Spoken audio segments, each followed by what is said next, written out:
Gurudev Kripa Bindu Diya Koro Edase Vinapekati Hina Gurudev Kripa Bindu Diya Koro Edase Trinapekati Hina Gurudev Kripa Bindu Diya Koro Edase Trinapekati Hina Gurudev Kripa Bindu Diya Koro Edase Trinapekati Hina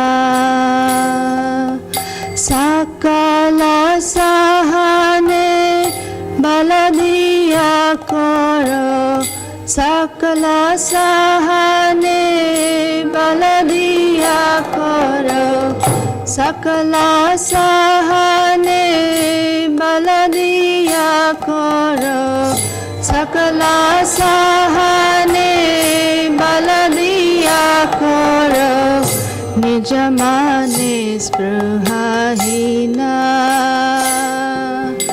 Nijamane Spruhahina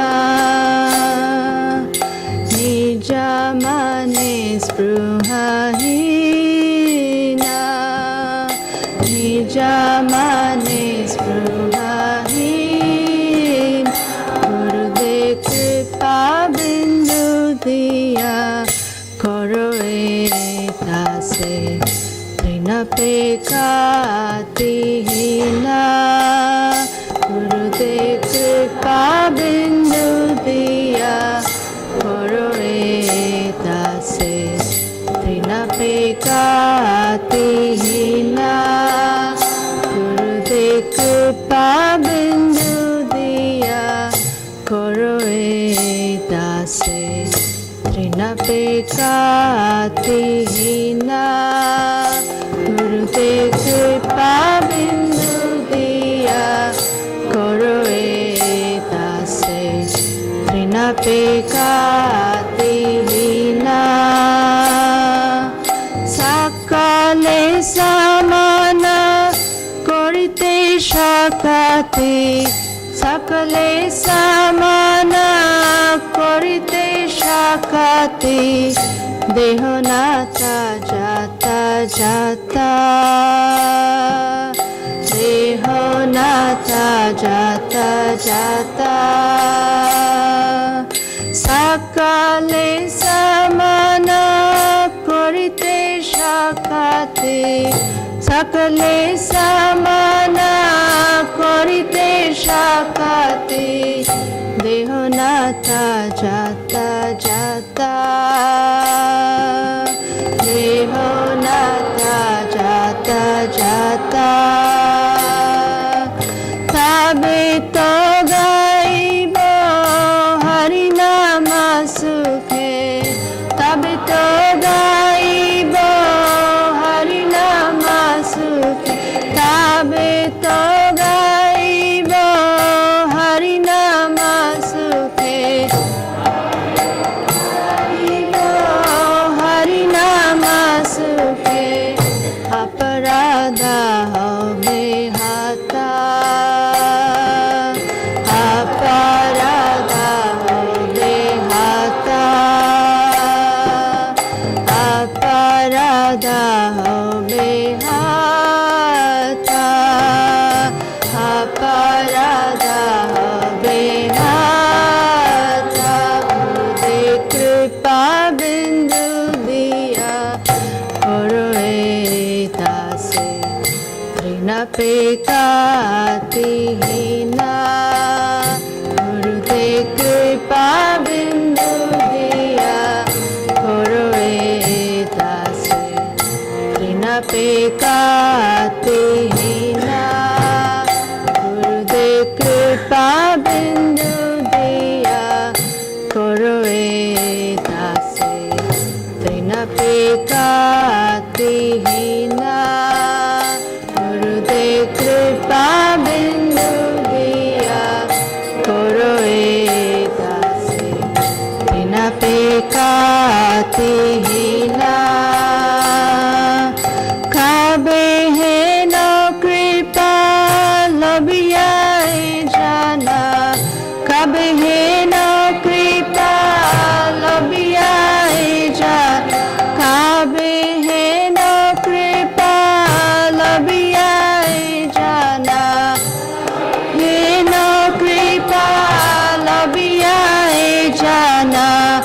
কৃতার্থ হইবে না তা কৃতার্থ হইবে না তা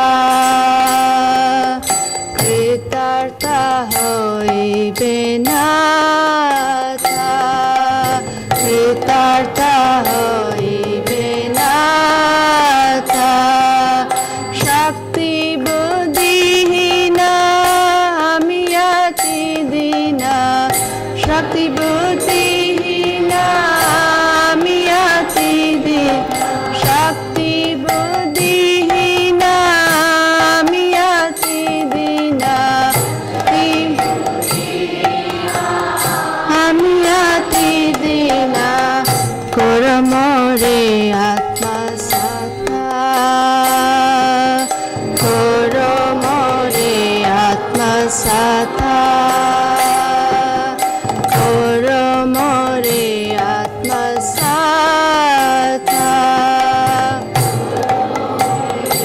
আত্মা সাথ গুরুদে কৃপা বিন্দু দিয়া করো রে দাসে ঋণা পেকাতিহীনা গুরুদে কৃপা বিন্দু দিয়া করো রে দাসে ঋণা পেকাতিহীনা গুরুদে কৃপা বিন্দু দিয়া করো রে দাসে ঋণা পেকাতিহীনা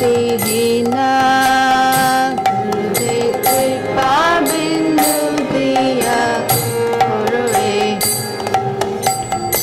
ঋণা পেকাতিহীনা योग्यता विचारे কিছু নাহি পায়ে विचारे কিছু নাহি পায় योग्यता विचारे কিছু নাহি পায়ে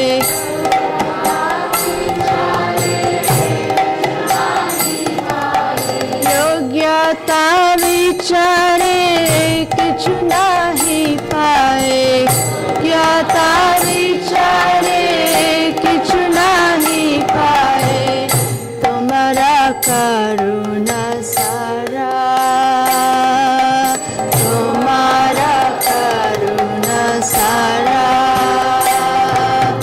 তোমারা করুণা সারা তোমারা করুণা সারা করুণা হইবে কানিয়া কানিয়া নানা হইবে কানিয়া কানিয়া করুণা হইবে কানিয়া কানিয়া নানা হইবে কানিয়া কানিয়া করুণা হইবে কানিয়া কানিয়া হইবে কানিয়া কানিয়া করুণা হইবে কানিয়া কানিয়া করুণা হইবে কানিয়া কানিয়া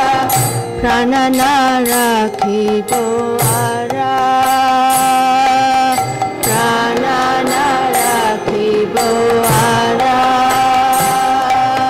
প্রাণ না রাখিব আরা প্রাণ না রাখিব আরা প্রাণ না রাখিব আরা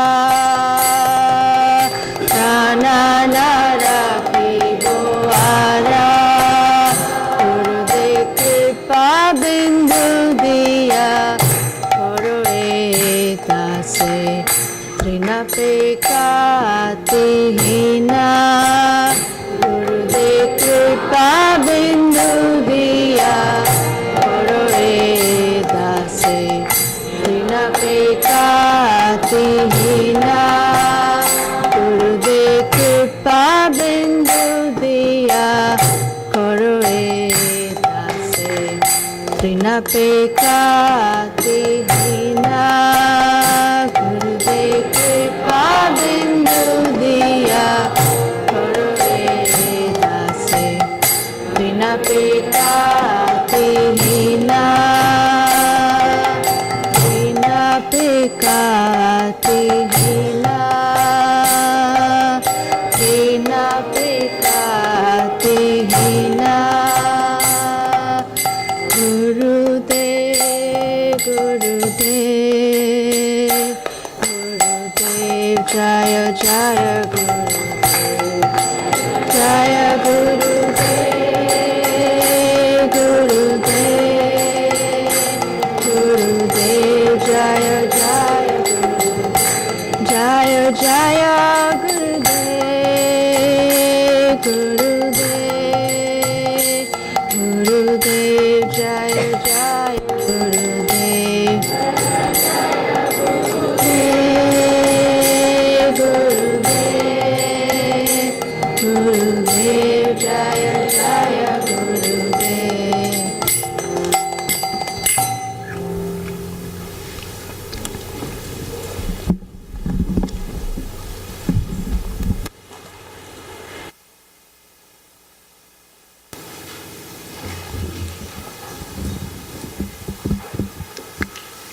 Continuing from our discussion this morning, we selected this song because it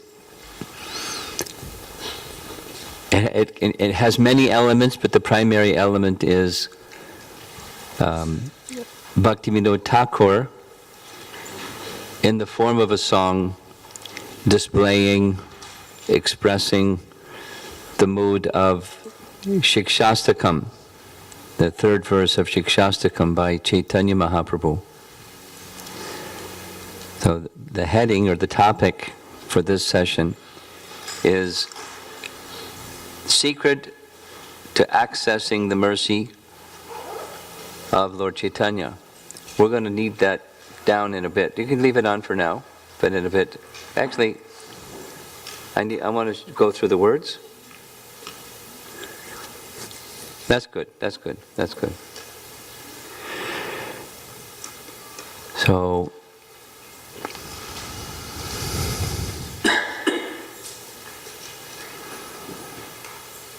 accessing the mercy of Lord Chaitanya. He's the most merciful, or Prabhupada used the translation munificent, like superlatively merciful is munificent.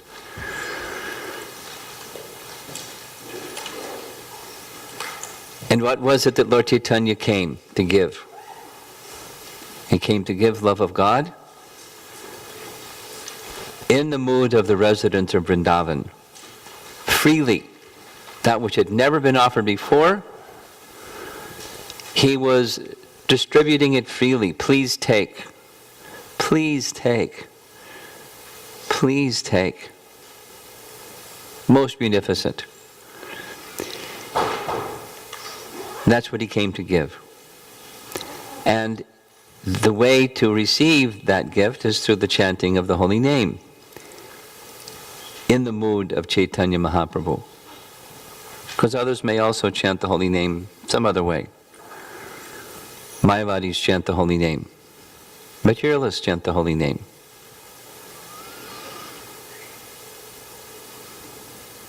You can train a parrot to chant the holy name. On the veranda of the Mayapur temple, some years ago, there was a parrot in a cage. And the devotees had trained the parrot to say, "Haribol, Haribol." So there was always a crowd of people around the cage of the bird. And the bird, they would say, and the bird would repeat, "Haribol." And then somebody got the bright idea to train the bird to chant, "Radhe, Radhe, Radhe." That's a different kind of chanting. Bhaktisiddhanta Saraswati Thakur wrote that Chanting the holy name is not just the mechanics of making the sound. He said you can train a bird to make the sound, or you can make a machine that makes the sound. Similarly, mechanically we can make the sound. And that's Bhaktisiddhanta's language, that's not chanting. There's another that is chanting, and that is, it's perfectly appropriate for this topic today. When Lord Nityananda, who is the dearmost representative of Lord Chaitanya, is called to by his devotees saying, "Oh, my dear Lord Nityananda, the bestower of the pure holy name, please bestow upon me the pure holy name." Hearing that appeal, Lord Nityananda may bestow the pure holy name, and when the pure holy name touches the heart, pause.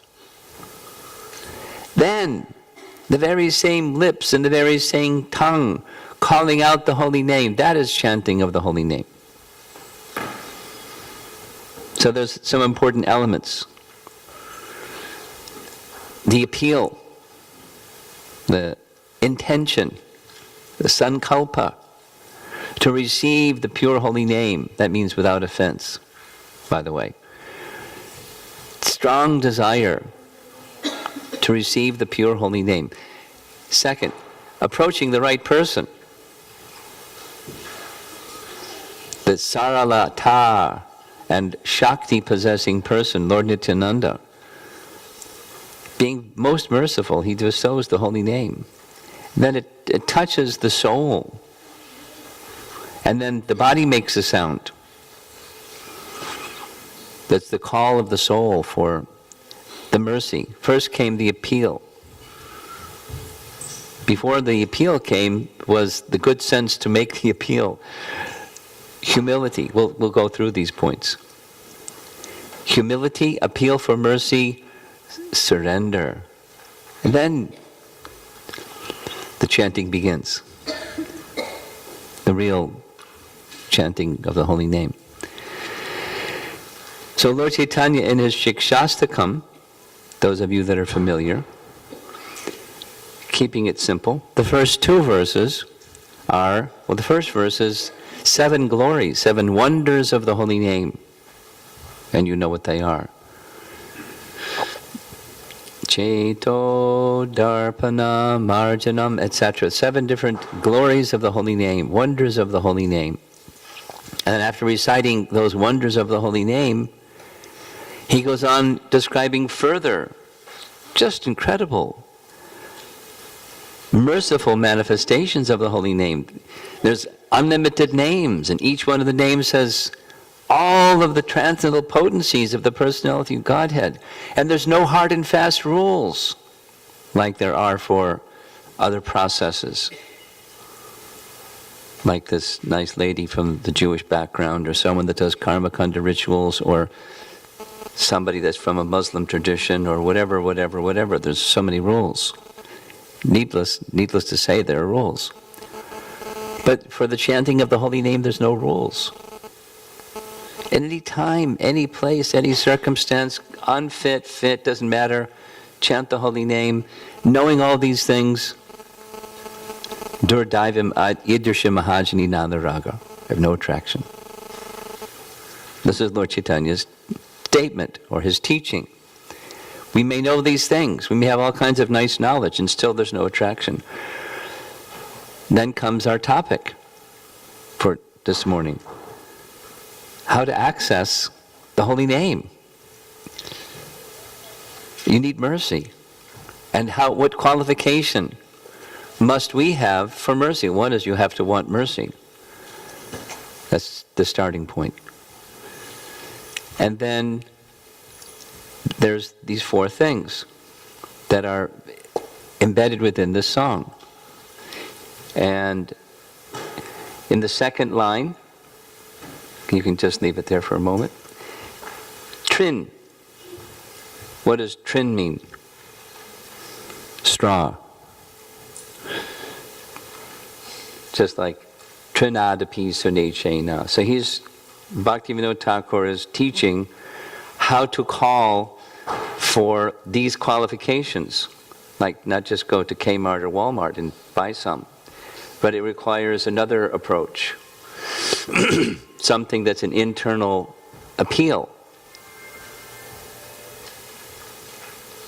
Generally, the first line, kripa, bindu, even a drop of kripa. There's, anyway, sindhu and there's bindu. Even a bindu, even a drop. There's an ocean of mercy. But even a drop of that ocean, one can drown in it. Like one can drown all of one's material existence in a drop. Diya, drop of mercy. Kripa bindu diya, please give me a drop of your mercy. And make me a servant. This servant of yours, what? Trinapeka atihina. He's appealing for humility. And we can examine each of the lines of this song are expanding or expositions on Shikshastakam verse number 3.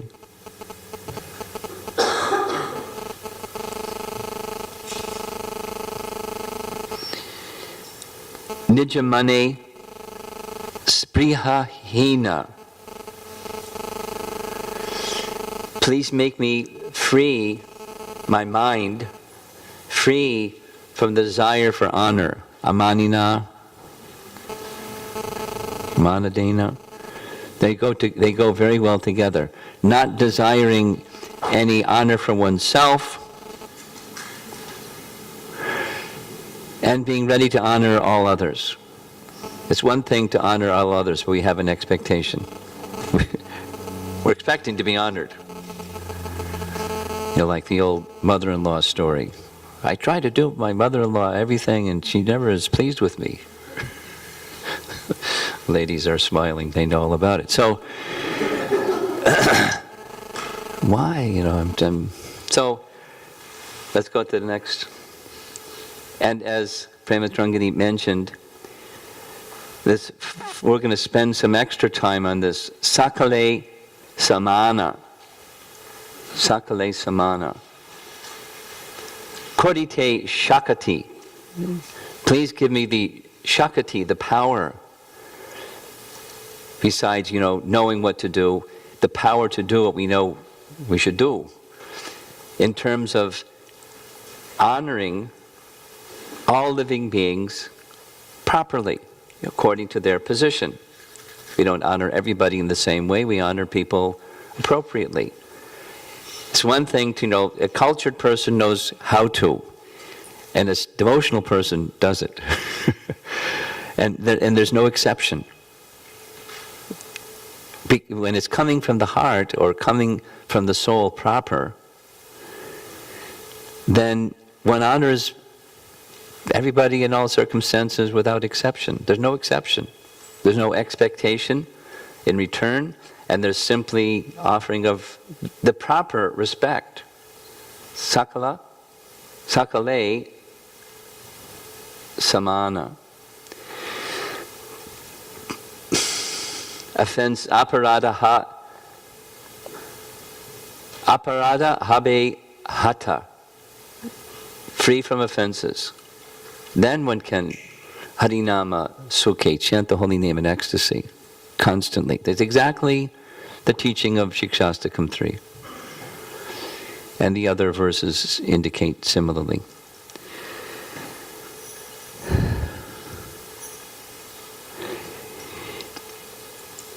In the beginning, this statement of humility. In the end, there's the statement of humility. Those of you that are familiar with the other songs, the Sharanagati songs, something like 56 songs, so many for humility and so many for Atma-nivedana and so many for this one, that one. A whole series of songs just to teach us in Bengali, teaching people that may not be able to read, but they can sing. Boy, can Bengali sing. And through the medium of song, he was teaching them the process of surrender. How to access, this is our topic, how to access the mercy of Lord Chaitanya, which is the mercy of the holy name, how to chant the holy name where there's taste, or there's attraction, or there's genuine shelter. That's our program today. Permanently enhancing our relationship with the holy name by developing these very qualities.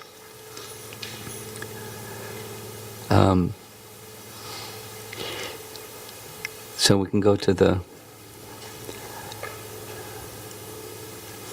So this is our entry point. No, go to the PowerPoint I gave you. Sankari Core, very nice. Okay. So I shared with you that I would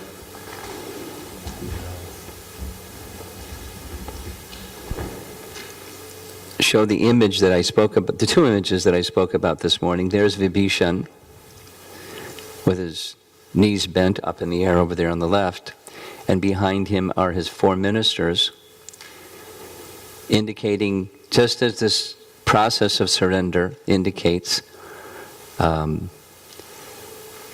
akinchanatvam, where there's no material shelter, and anya gatitvam, there's no, Krishna, in this case Ramachandra, is his only shelter and no other shelters. And Rama being saralata, simple, just seeing the intention, deeper intention of Vibhishan or whoever wishes to approach him, and accepting that surrender, accepting him, because there's a desire to surrender, to submit, to strengthen his relationship with Lord Ramachandra, and Ramachandra having the capacity, just like in the Bhaktivinoda Thakur song, please give me the strength to overcome my tendency to want to be honored by others, and give me the strength to be able to properly honor others according to their position. And next, I don't have the remote little device. There's the painting that I mentioned to you this morning. There's Krishna and Balaram, who are the recipients of our prayers, and they hear our prayers, and they also hear the intent of the prayer as we offer to them. Krishna, please attract me. I'm saying these, you may find this to be helpful in your 64 round day tomorrow, or for the rest of your life. My dear Lord Krishna, the all-attractive, please attract me to you, although I'm quite distracted. But you're all attractive. So the deficiency is not over there, the deficiency is over here. Krishna, please attract me. Let me open my heart to that relationship of being attracted to you in your service. And Balaram, kindly give me the spiritual strength needed to carry out all of those services given to me by Krishna and Srimati Radharani. So we'll spend a little bit of time, not too much, next, on the sound file is not playing or playing? Okay. That little mark in the right-hand corner is, at least on my computer, because that's a Mac and mine's a PC, it plays Prabhupada singing the verse. What happened? Huh? Can we go back?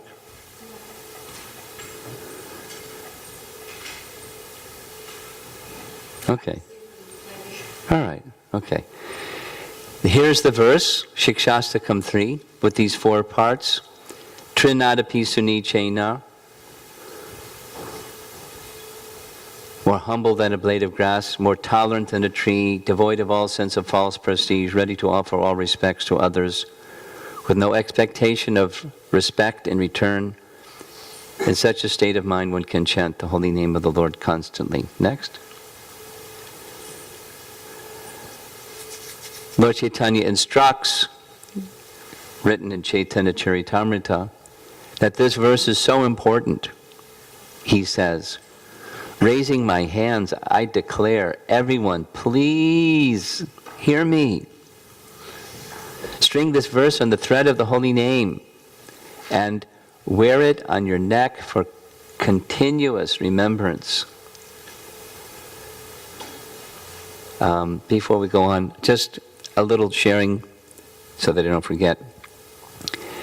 I mentioned this little exchange with Madhava during the Rath Yatra. How many here know Madhava or have had his association? How many of you heard his name? He's a wonderful kirtanir and a wonderful Vaishnav. He was raised in the Gurukul situation, I believe in Vrindavan.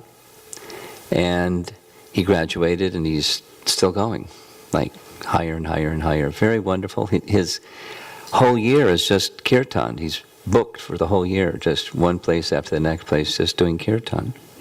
He used to work, now he doesn't, he just does kirtan. And I heard his name before I met him, so I didn't know who he was. The first time I met him, the 3 times that we've had interaction, he saw me in the audience. I didn't know who he was. I don't know if he even knew who I was, just a sannyasi that he didn't know. When he finished the kirtan, he came directly before me and said, with folded palms, he introduced himself by name, and then after giving his name, the first words out of his mouth, please give me your blessings, that I will always remain humble and never become falsely proud. Please give me this benediction, this blessing. I mean, I didn't know him from anybody. That was the first words out of his mouth. And the mood was similar. Then the second time I met him, I saw him in Mayapur. He sought me out. We've never met before. He sought me out, folded palms, said the same thing. So I put 2 and 2 together. That's his mood. It's not just, something cute, or cosmetic. It's his mood. And the third time, same thing. It's him. It's a mood of this one. Trinadapi suni chena. And so, guess what comes out of his mouth? It's not just a melody or sound. It's appeal because of that, taking to heart the message of Lord Chaitanya, that in order to access Lord Chaitanya's mercy and get a taste for the holy name, there must be humility. There must be humility. And when it's cultivated, it doesn't fall out of the sky. It's cultivated because we have other tendencies. It's called material consciousness tendencies that are rooted in the bodily conception. And there can't be a sustained humility unless there's spiritual conception.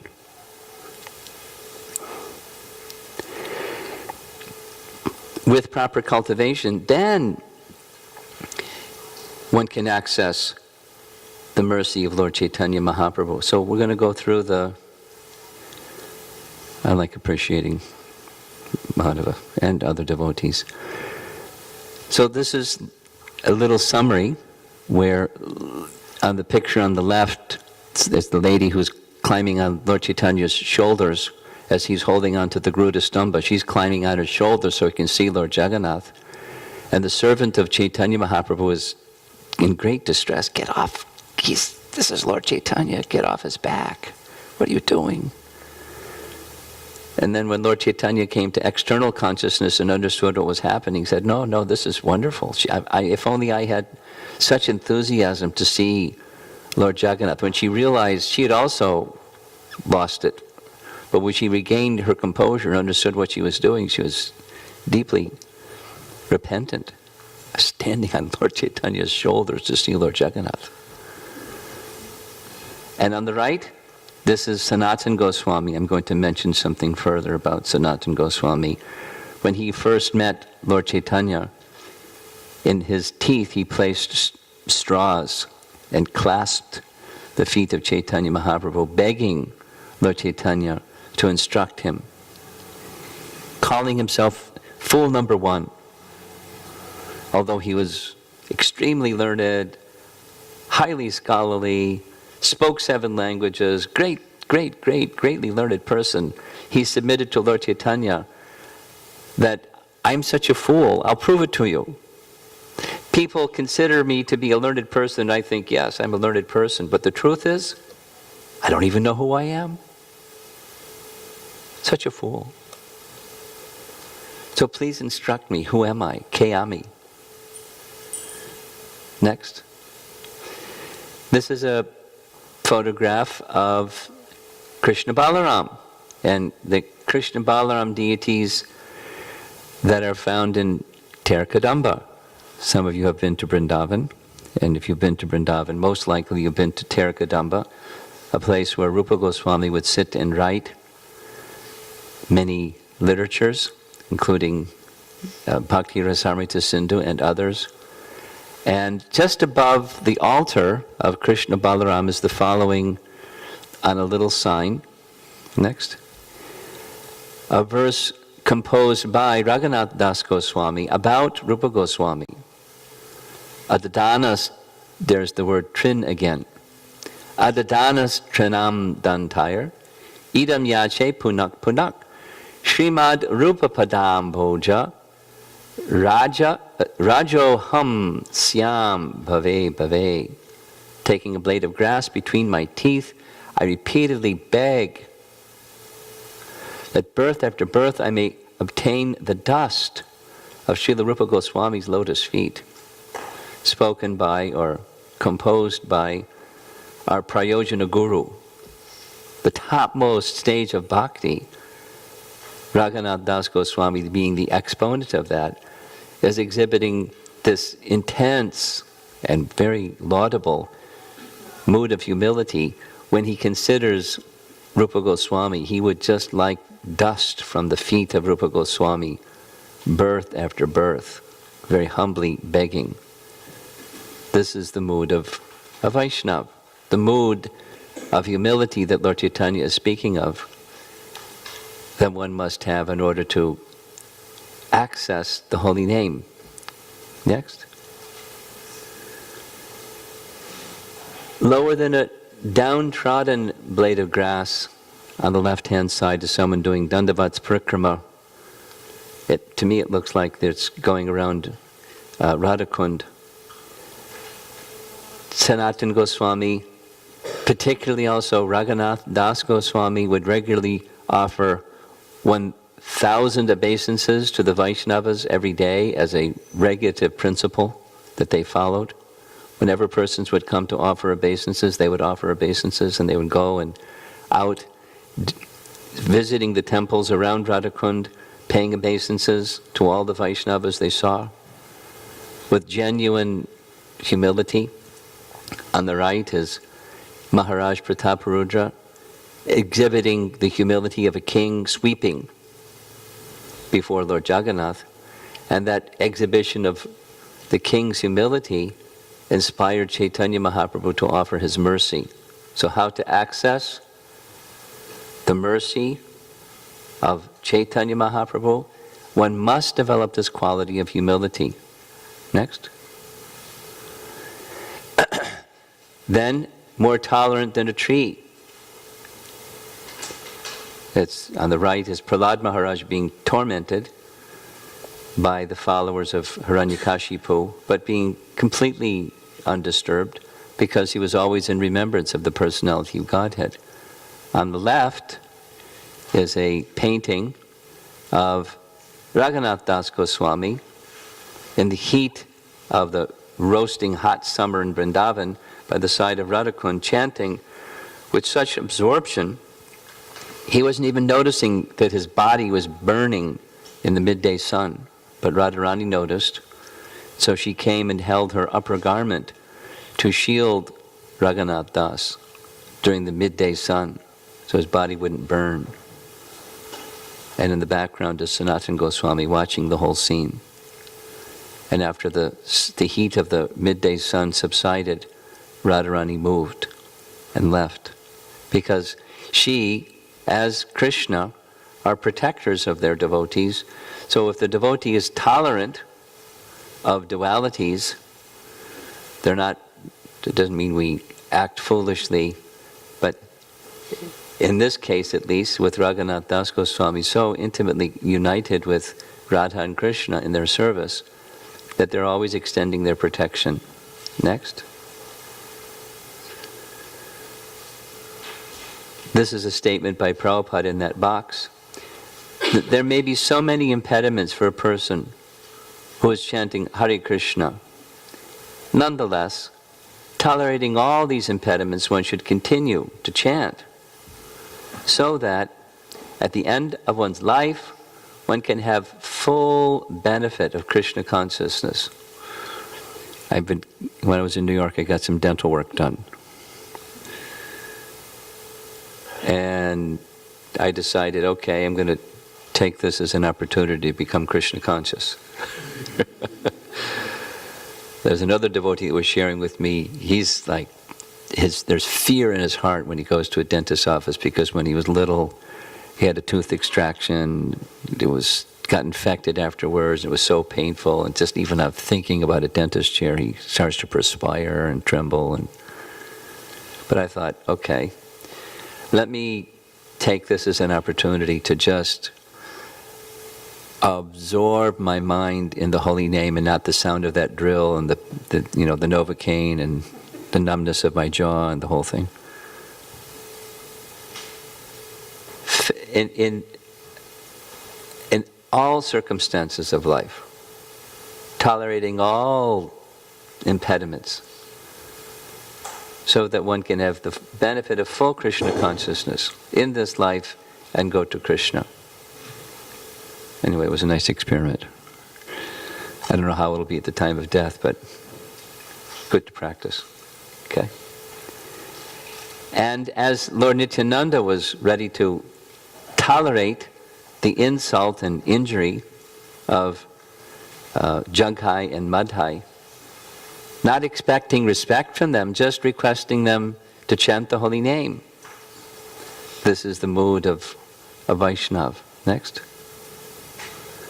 As on the left side, Maharaj Ambarish, when the fiery demon was sent by Durvas Muni, he remained completely, his mind and his body didn't change as the fiery demon approached him. And the painting on the right is Prabhupada in the tea stalls of Delhi, selling his Back to Godhead magazine for people that had other things on their mind besides Back to Godhead magazine. But still, nonetheless, presenting the message of transcendence without expecting any kind of respect in return. Next. On the right-hand side, this is Dukhi Krishna meeting Jiva Goswami for the first time in Vrindavan, sent by his spiritual master, and Narada Muni giving teachings to a king. Next.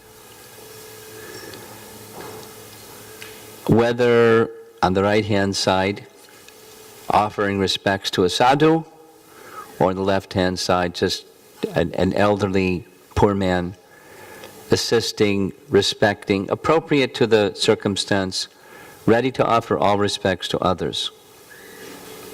Next. Certainly in Vedic culture there's respect for the cow,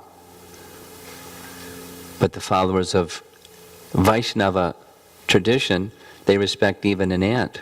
I don't know if you've had any ants in your room yet. I got a little invasion of some ants and was thinking of this presentation.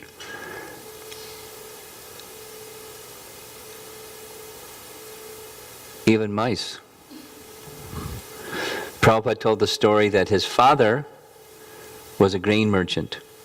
So one of the things that his father did in the storage area where there were grain, bags of grain, rather than, doing other things, killing the mice, he put a little pan, and there the mice could get whatever grain they wanted, and they would be very happy and leave the bags alone.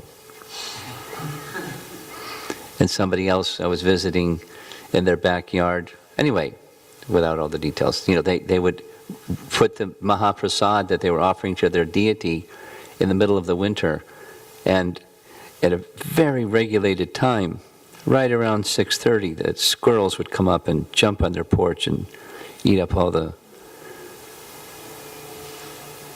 almonds and this and that, and it's respecting all living entities in an appropriate manner. One should treat even animals like deer, camels, asses, monkeys, mice, snakes, and birds exactly like one's children, Prabhupada writes in the Bhagavatam.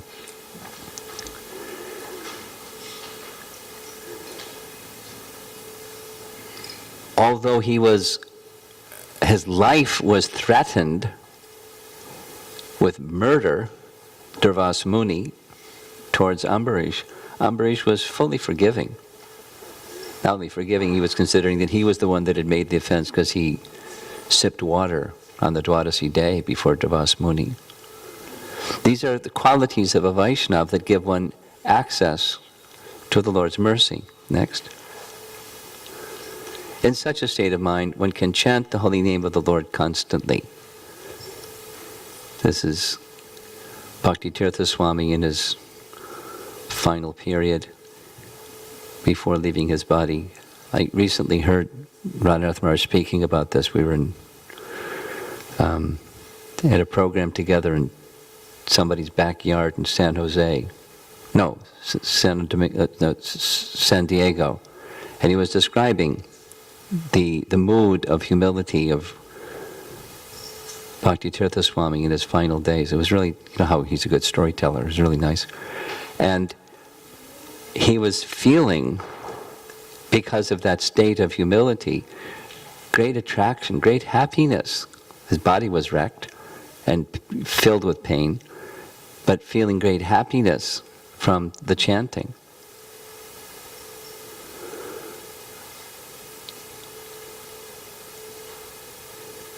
Chaitanya Mahaprabhu demonstrated this quality of, this is the Sakale Samana portion of the Gurudev story, or song rather, being ready to offer all respects to others. Chaitanya Mahaprabhu, this is the demonstration at the time of Haridas Thakur's passing, after personally arranging for his samadhi, Lord Chaitanya requested big feast to be prepared for everyone, and with great enthusiasm, with his large hand, he was placing, looks like a lot of rice, on everybody's plate. And he just was going here and there, and no one was eating because they wouldn't eat before he ate.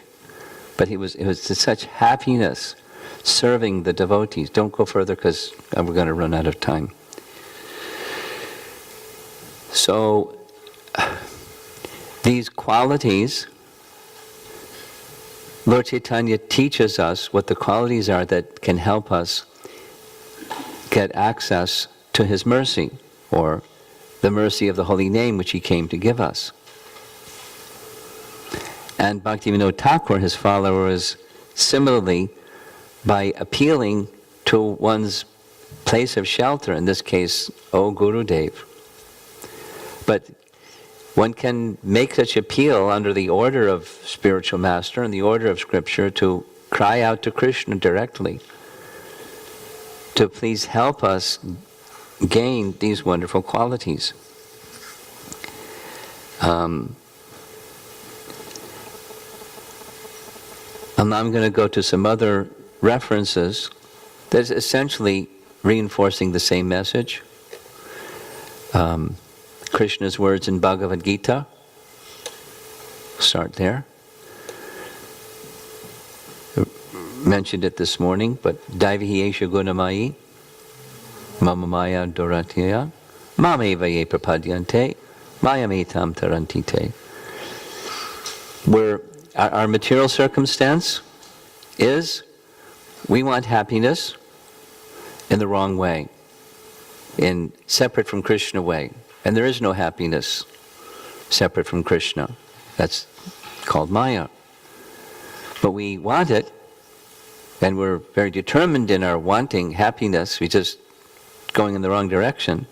And it ends up in a struggle, an endless struggle, not only in this lifetime, lifetime after lifetime. Self-perpetuating bondage, trying for happiness that doesn't exist. So a little light has to go on some point in time saying that I bought the wrong program. I need to delete this software and put on some new software. The surrender to Krishna software. I need some mercy. And then one can take the position of surrendering. So there's a sequence. There's humility, just like in Bhaktivinoda Thakur's Sharanagati song. That's where it starts, humility. In this Gurudev song, it's where it starts, is humility. Because without humility, who needs anybody's help? But when we're sincerely trying, just like, for example, sincerely try tomorrow, 64 round day, to chant without offense. Novel idea. Try. And what happens? Just like this suggestion this morning, just take one thing. Don't criticize anybody in your mind. Or out loud, either. Try it. The mind wants to go there. We're just habituated to these things. So when you try for excellence, or you should say even the standard of accessing Lord Chaitanya's mercy, you'll find I'm not there. And on my own strength I can't. Humility. Appeal for mercy. Then genuine mercy comes into the sense of shelter, surrender. They're connected, but there's a sequence. It starts with humility. I give some, because the topic is accessing the mercy of Lord Chaitanya. We'll take two examples from Lord Chaitanya's Leela. There's so many. Sarvabhauma Bhattacharya, in short, super scholar. There's not a scholarly person. He was Brahaspati. There wasn't a scholarly person of his equal on the whole planet, except for Lord Chaitanya. And for that reason, although he was from Bengal, he was invited by the king of Orissa to become the chief Pandit in his royal assembly. And he had thousands of sannyas disciples, teaching them Sharirak Bhasya, Shankaracharya's commentary on Vedanta Sutra. Super scholar, super. Before he could surrender, what did Lord Chaitanya do? He deflated his pride.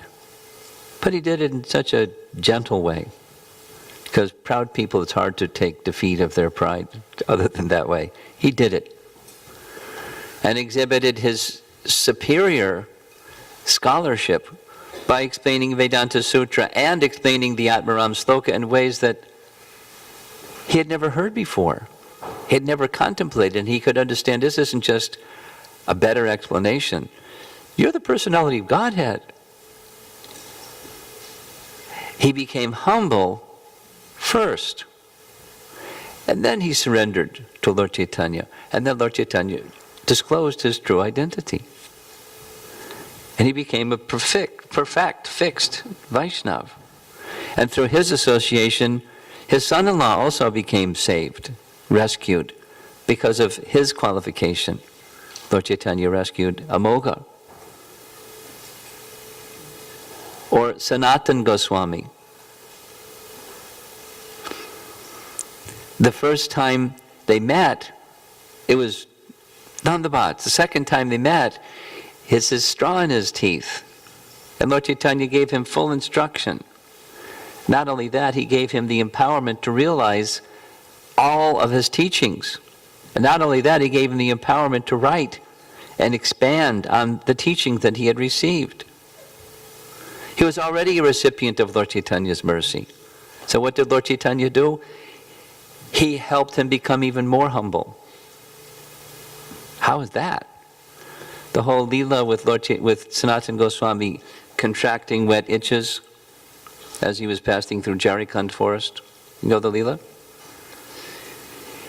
Sanatana Goswami was residing in Vrindavan, and he wanted to visit Lord Chaitanya in Jagannath Puri. So he found out, because he was so scholarly, he inquired and found out what was the exact path, even through the Jharkhand forest, because the places where the forest-dwelling people would stay. He would go from place to place and hear from them what Lord Chaitanya said and did. Yeah? Naturally, because he was his life and soul. And as he was passing through Jharkhand forest, he drank water in a place that you shouldn't have drunk water, and he contracted a disease.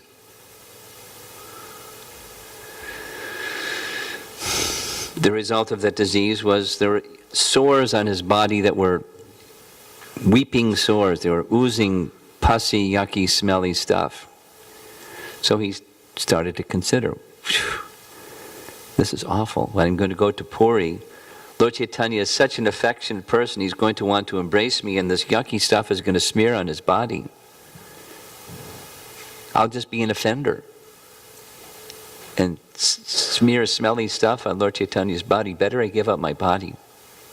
So he started contemplating giving up his body.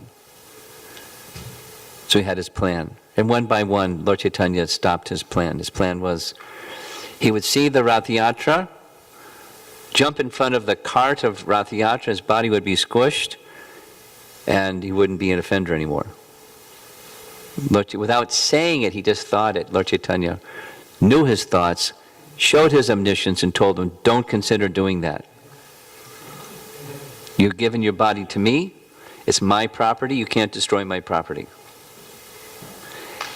And if it was so simple to go back to Godhead just by jumping in front of the cart of Lord Jagannath, we'd all do it. You can't go back to Godhead that way, so I forbid you. He didn't even said anything. Anyway, there were steps and steps and steps, and the Leela is so wonderful. It ended up where he was checkmated. He couldn't go, he couldn't stay, he couldn't do this, he couldn't do that. He was completely dependent upon Lord Chaitanya's mercy. Lord Chaitanya went to embrace him. He stepped back swiftly. No, please don't touch me. This body is contaminated.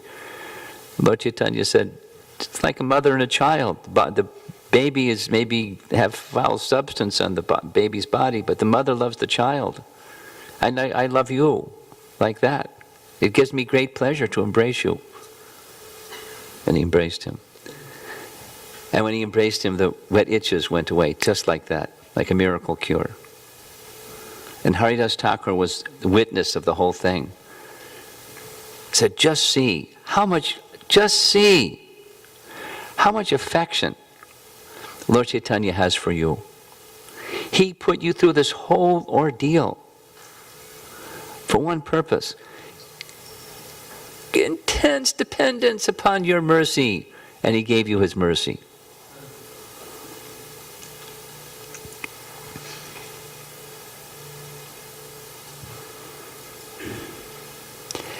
In such a state of mind, one can have access to the holy name. Now let's go the other direction.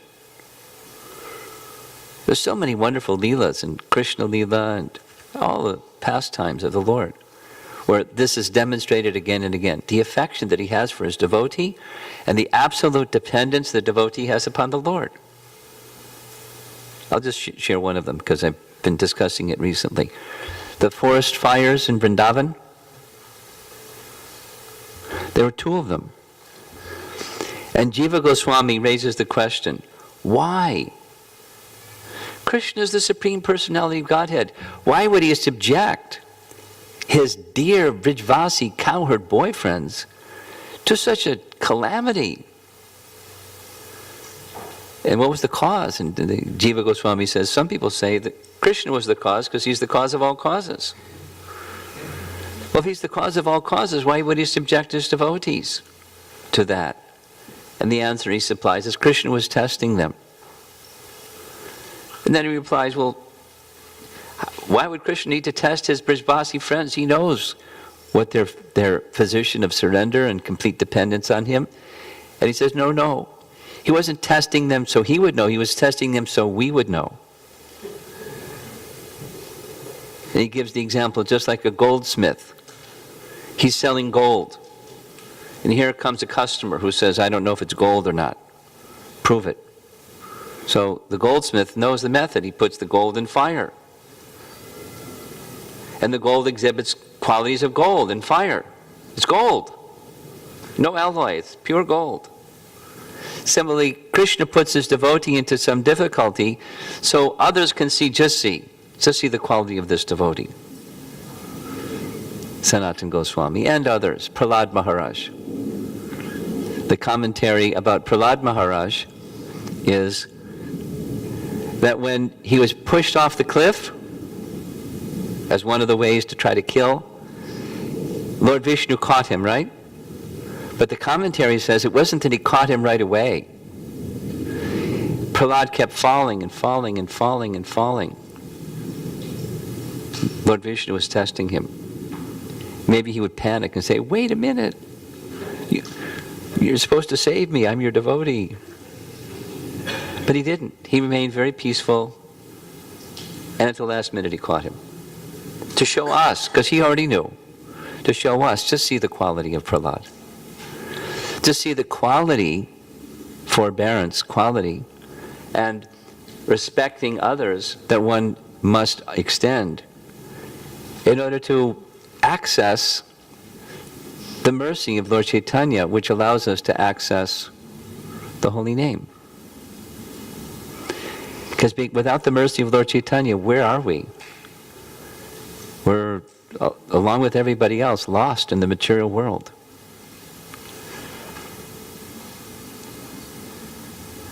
So the converse is, if we disrespect,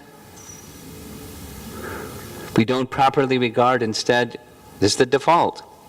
If we don't properly regard, we'll disrespect. We'll see in material ways. Every one of us, we have our material shortcomings. Does anybody here want to volunteer they don't have any material shortcomings? We all have our shortcomings. And the person next to you or across the hall, and somewhere else, wherever they may be, have their shortcomings. Now, what is it that we regard? If you're Lord Ram, you regard the quality of surrender. And if you're a devotee, you follow him. I'm going to read just two little passages. There's pages and pages, but I decided not to go through the pages and pages. To read, this first one is going to be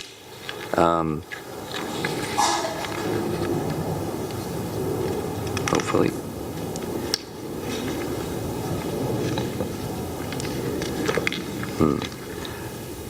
Bhaktisiddhanta Saraswati Thakur, commenting in his writing Vaishnava K, what kind of Vaishnava are you? Speaking about humility and the absence of that, fault finding. So I'm just going to read one paragraph. But rather than showing humility and accepting the truth of the situation, this is when sadhus are offering sadhu-like advice to someone that they should improve in such and such a way and not find fault with others in such and such a way. Rather than accepting that sadhu-like advice, the mind, infatuated with the desire to achieve importance, imagines no wrong in its envious attitude towards the real devotees of the Lord, and reacts with false pride when shown that its path is mistaken. This pride, is the symptom of fall down from spiritual life. Therefore, a devotee should be very careful to train his mind in avoiding the dangerous path and learn instead to be humble and sincere, like that box that has, your grievances over there. I'm just going to now, there's so many pages, but I'll just read a few. These are from Vrindavan Das Thakur. Vrindavan Das Thakur is the Vyasadeva of Chaitanya Mahaprabhu's pastimes, is the author of Chaitanya Bhagavat. So here from different sections, each one of these is from different chapters of Chaitanya Bhagavat, where he's speaking on the same point, like a refrain. And there's 3 pages of, I'm just going to read a few. If Vaishnavas are offended, even by an assembly of renunciates, sannyasis, such an assembly is more irreligious than a group of drunkards. For the drunkards, there is still a chance of salvation, but for those who are critical of Vaishnavas, there's no hope for liberation. Another place. One never advances in spiritual life by finding faults in other Vaishnavas. In fact, only sinful reactions are increased. So, give up all your fault findings. Again, another place. To criticize and find faults in pure devotees of the Lord is the most grievous offense against the holy name. Oh, holy name, how can you bear the criticism against your pure devotees, through whom your glories have been propagated? Such offenders are annihilated. Another, in a different place. Those devotees who are narrow-minded and bigoted start fighting over petty matters. This is a serious deviation from the path of spiritual realization, and so a really knowledgeable devotee will refrain from taking sides in such disputes. Just 2 more. The spiritual master cannot even protect his own disciples against the wrath of the Lord if the disciple commits Vaishnava aparad. In fact, the guru of such a disciple is hard-pressed to protect himself from the effects of the aparad. If the guru is in a very elevated stage of devotion, then he can protect himself alone. But if he is not so elevated, then he, along with his disciple, sinks down to hell. And in another place, one can become a true Vaishnava by serving Lord Krishna and by not finding faults in others.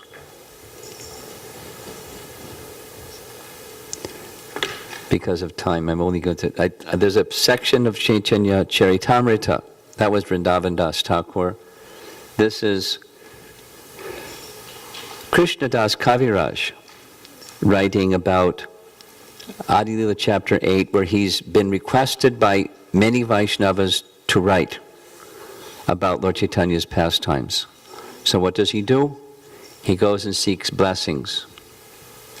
Just like I was mentioning, Madhava seeking blessings from someone he doesn't even know, just so that he could be freed from that fault of pride and stay always very humble, so he can access the holy name. We need that mercy.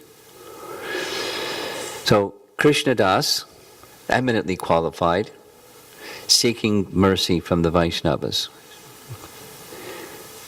Adi Lila chapter 8. In the temple of Govindaji, thousands of servitors always render service to the Lord in devotion. Even with 1,000 mouths, one cannot describe this service. In that temple, the chief servitor was Haridas Pandit. His qualities and fame are known all over the world. He was respectful to everyone and worked for the benefit of all. Diplomacy, envy, and jealousy were unknown to his heart. The 50 qualities of Lord Krishna were all present in his body. One who has unflinching devotional faith, this is a quote from the scripture. One who has unflinching devotional faith in Krishna, all the good qualities of Krishna and the demigods are consistently manifested. Anantacharya is his grand spiritual master, was the disciple of Gadadhar Pandit. So Gadadhar Pandit, Ananta Acharya, and his disciple was Haridas Pandit. Anantacharya, his body was always absorbed in love of Godhead. He was magnanimous and advanced in all respects. Ananta Acharya was a reservoir of all good qualities. No one can estimate how great he was. Pandit Haridas was his beloved disciple. Pandit Haridas had great faith in Lord Chaitanya and Nityananda. Therefore, he took great satisfaction in knowing about their qualities and pastimes. He always accepted the good qualities of Vaishnavas and never found fault with them. He engaged his heart and soul only to satisfy the Vaishnavas. In the purport, Prabhupada speaks about the quality of adosha darshi, never seeing the faults of others. And he goes on, of course, every human being has both good qualities and faults. Therefore it is said, Saj jana gunam icchanti dosham icchanti pamara. Everyone has a combination of faults and glories. But a Vaishnava, a sober man, accepts only a man's glories and not his faults. For flies seek sores, whereas honeybees seek honey. Haridas Pandit never found fault with a Vaishnav, but considered only his good qualities. Goes on, he always heard the reading of Chaitanya Mangala, that was Vrindavan Das Thakur's Chaitanya Bhagavat, but it didn't complete the latter pastimes, so Krishna Das Kaviraj was asked to compile those. And he was reciting it, and others would come and hear from him. Like the full moon, he illuminated the entire assembly of Vaishnavas by speaking Sri Chaitanya Mangala. And by the nectar of his qualities, he increased their transcendental bliss. By his causeless mercy, he ordered me to write about the last pastimes of Chaitanya Mahaprabhu. It's said that because he had this quality, people wouldn't even dare, they wouldn't even consider speaking something bad. Just had this conversation with a devotee recently by phone, and he was saying, I was describing to another devotee things I don't like about this other devotee, but I know you don't like to hear those things, so I don't tell you. If we have that quality, we don't take part in it, we're no fun. When that kind of fun. Then you'll be spared from having to hear those things. And if you have to hear those things, you tell the person, Adosha Darshi, let us see the qualities in this devotee. And by seeing the qualities, help that devotee become stronger and stronger. But this other, just as Prema Tarangini was sharing, that kind of conversation when person A says to person C about person B, what's that? It's something we're recommended to not do. It's our fault to do that, while others may have their qualities and faults. We don't do that. Rather, amanina amanadena, or sakale samana, in Bhaktivinoda Thakur's words. It's why? Because it will then entitle us to access Lord Chaitanya's mercy. And that mercy is access to the holy name. And access to the holy name is our relationship with Krishna, permanently enhancing our loving relationship with Krishna by cultivation of these qualities and avoiding these others. You cultivate the qualities that are pleasing, and your life, however long it takes, lifelong, however long it takes. Why? To access the mercy of Lord Chaitanya, so that we can access our relationship with the holy name, so that kirtaniya sadahari, we, like Rupa Goswami says, we desire millions of mouths and many, many ears to hear and chant the holy name. And the holy name then dancing in the courtyard of the heart makes the mind inert, stunned. And the senses become stunned as one is eager to hear again and again this wonderful sound vibration of Krishna's holy name. So we wherever we are, or at the very bottom, just beginners or whatever, or maybe somewhere a little more, maybe somewhere a little more and thinking, hey, I'm a little more, or whatever our position is. Cultivation of these qualities, as described, will help us get access to Lord Chaitanya's mercy, which we require to go further in our practice of chanting the Hare Krishna Mahamantra. So, past time, right? So any comments or questions? If you have something from this morning, you're free to ask whatever you'd like.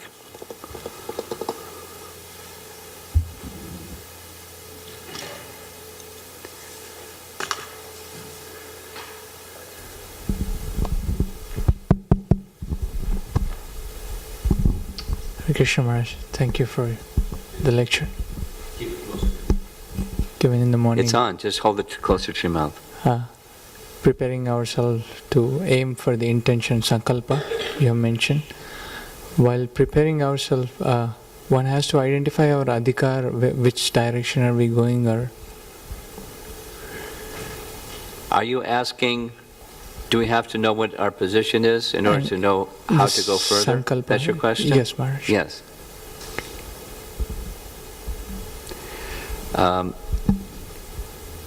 In Gitanagari, during the Memorial Day weekend, the question you just asked was the whole topic for 2.5 days. So I encourage you, listen to those recordings. That's a longer answer than yes. I'll just say something. Bhaktivinoda Thakur teaches 2 things. We must always, on the one hand, we must always be progressive, wishing to go to the next stage of bhakti. On the other hand, we should know what our present stage is, and according to our present stage, we accept the rules and regulations that are appropriate for our present stage. Now, on the other hand, we should always be aspiring to go to the next stage. Not prematurely, not impulsively jumping, but in an appropriate manner, wishing, aspiring to go to the next stage. So now come a few questions. How do we know our present stage? Well, there's scripture, there's introspection, and there's persons guiding us. Those are 3 barometers. And then according to scripture, there's things that are enjoined or recommended for us to do. Little common sense also is always very helpful. That very elusive thing called common sense. But we should know what is appropriate for our circumstance, and then aspire to go to the next level. I can say so much more, but that's a nice beginning. Thank you, Maharaj. Okay?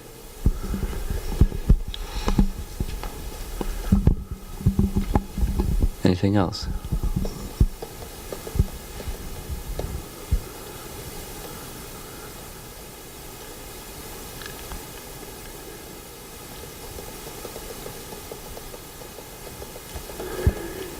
You all very satisfied or sleepy or?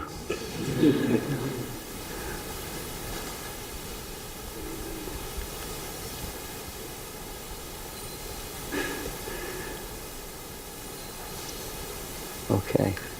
What's next? Oh, there's a question? Where? Oh, okay. Okay. You want to give her the microphone? Can you pass that? Can you tap it, Mataji?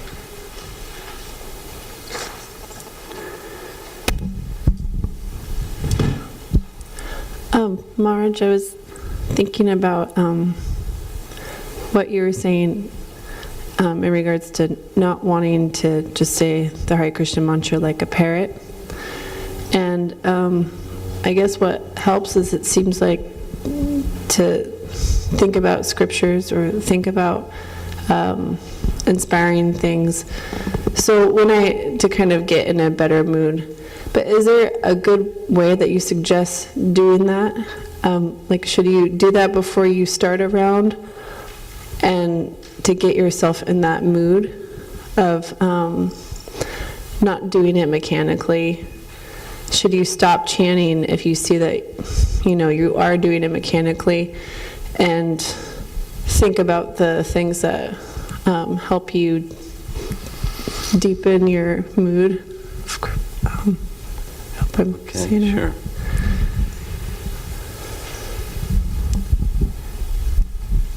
Three things in response. One is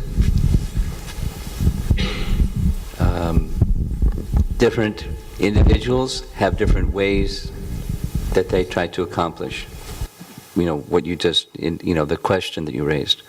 One of them is before. I'll give two examples of before. This young lady up in the front row here, she found a lot of inspiration in reciting the Mangalacharana prayers. So that's something, I don't know if you still do it today, but something for a period of time she was doing. To get, same reason we chant the Mangalacharana prayers when we're doing a yagya. It's praying to our predecessor acharyas. But again, behind that is the intention. Why? So with their mercy, we can access that which they're wishing to give, the pure holy name. Here's another. One of the japa retreats that I attended was in Ojai, California, where Jamuna and Dina Tarani, you know them? Yeah? So they attended. And at the retreat, Niranjana Maharaj had some prayers to the holy name that he said he chanted every day before he began his chanting of japa. So those two got really excited. Let's see those prayers. Can you print them out? And every day from the next day thereafter, how they would have their teenage girls that they were mentoring in Sharanagati, and you've visited. So, they would sit together and recite those prayers before their deities, before they would chant. So that's what somebody else does.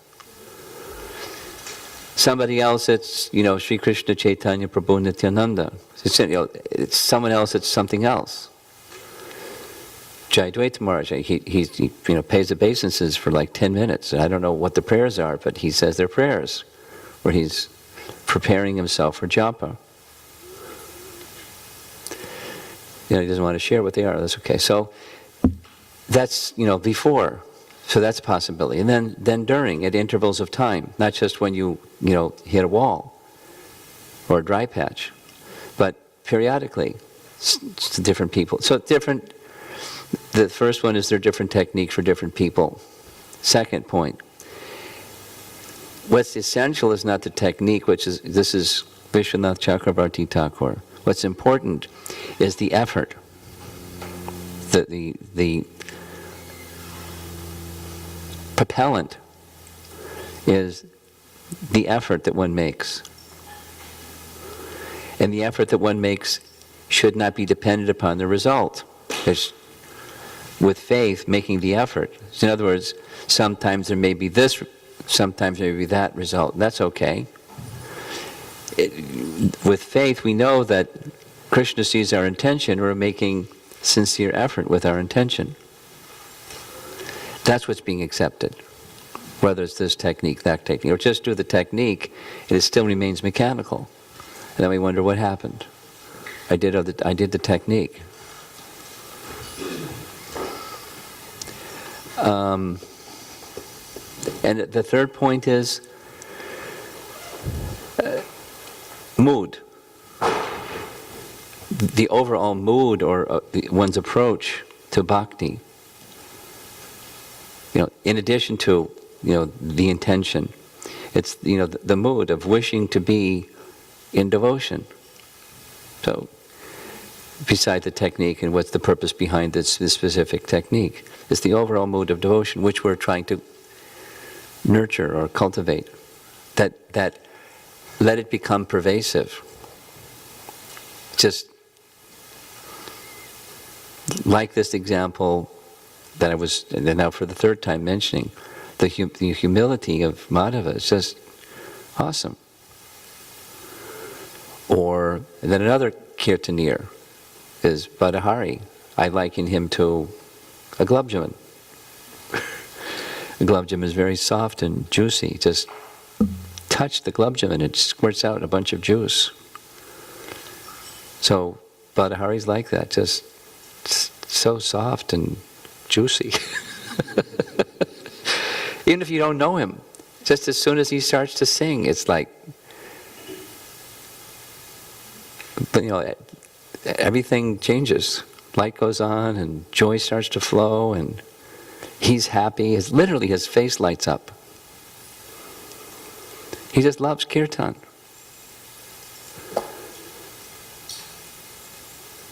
So the mood. Cultivating a mood of bhakti in all the things that we do. Everything starts from the holy name, but then it goes into everything that we do. Everything that we do. That mood of humility that goes into everything that we do, and the mood of offering respect to others, appropriate for their respect, just as the Gurudev song says.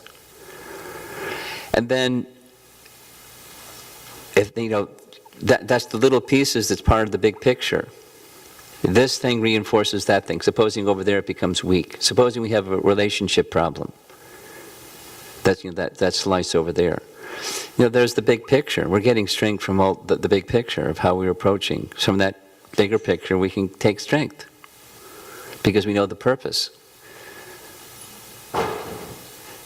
And what's the purpose? Permanently enhancing our relationship with the holy name and Krishna.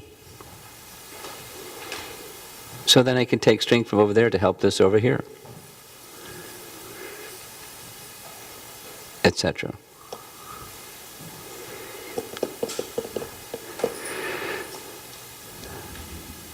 Okay. Well, what's on the schedule is from 1 o'clock till 1:30 we'll have japa together. So if there's no questions, we'll just go from 12:30 to 1:30 and have japa together. How's that? Yeah? Okay. Srila Prabhupada ki jai.